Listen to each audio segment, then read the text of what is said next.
class the other day. Just want to take a few minutes to remind everybody. First of all, don't forget to like, subscribe, share my videos. If you find something that you can use, go ahead and use that, or something that might be useful to somebody else. I could not find the answer to your question. I didn't ask you anything.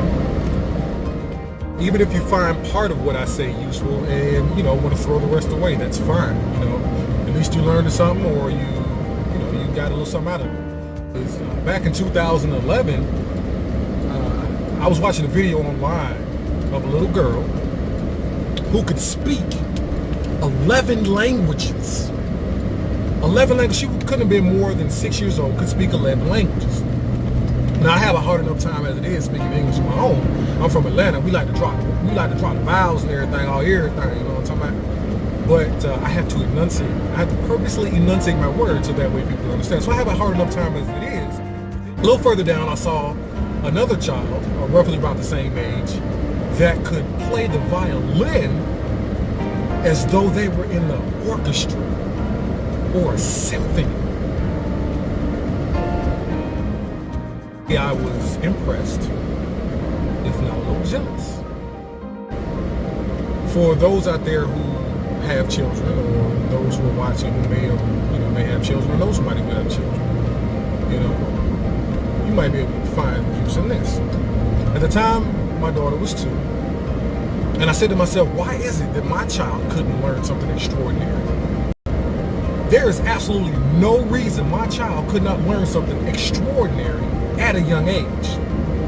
The only reason why she's not learning something extraordinary at a young age is because I'm not offering her the opportunity to learn something at a young age. I've seen numerous times where these little kids, these little girls out here 2, 3, 4 years old twerking. They can dance real good. They know all the words to a song. There was one on I saw recently on Facebook. A young girl, she knew all the words to Cardi B. All the words, every last one of those words. So I know kids can learn things at a young age of this. I went out there and I bought my daughter a box set of books and DVDs in reference to My Baby. It was called My Baby Can Read. And as a parent that's been doing it on his own for a long time, for 7 years now, there are times when I would be tired. I would come home from work, because at the time I was working a 12-hour job, 12 hours a day, 6 days a week job. So I would come home and I would be tired. And my daughter, she would want to watch TV at times, like even on the weekends. I need to sleep in a little bit. So I would tell her, hey, Junior, go put on My Baby Can Read. Because in the same instance, in the same 20 minutes that we give them Bugs Bunny, or we give them Daffy Duck, or whatever is the new cartoon is now, in that same 20 minutes, we can offer them something that can be useful to them in the future. By the age of 2, or by the age of 3, my daughter could read small books, Cat in the Hat. By the age of 4, and I have videos, my daughter could read the Bible. By the age of 6, my daughter was reading novels. And even now she's in the 3rd grade now, and everything she does is in the gifted classes, in the gifted programs. Everything she does now is a step ahead of the norm. And I think to myself, when people ask me, they say, how did you do that? I say, I stopped imposing my limitations, what I believed that I couldn't do, on her. When we speak to our child with the goo goo gaga, we believe that the child would not understand. We're saying that this child is too young to understand proper English. We're not going to provide that. We're not going to give them that because they can't understand that. We're telling them what they cannot do before they can walk and talk. Goo goo gaga. It's baba, wawa. It's water. Would you like some water? Would you like some wawa? What is wawa? What is baba?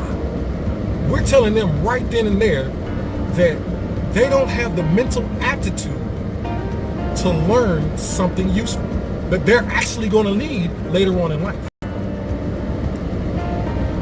Because we think they're too young. We think they don't have the mental capacity to do so. Think about that.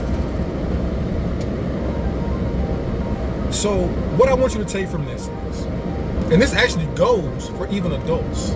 You'll tell somebody they can't do something based on something that you can't do. Or they'll tell you something that you can't do based on something that they couldn't do. They don't see the possibility in it.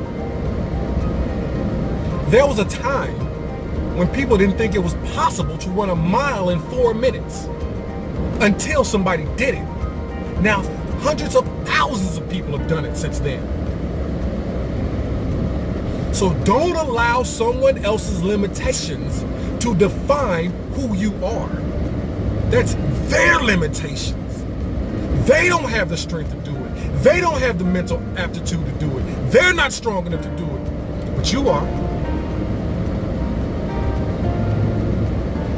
The worst thing anybody is able to do to me in a situation is to tell me I can't do something.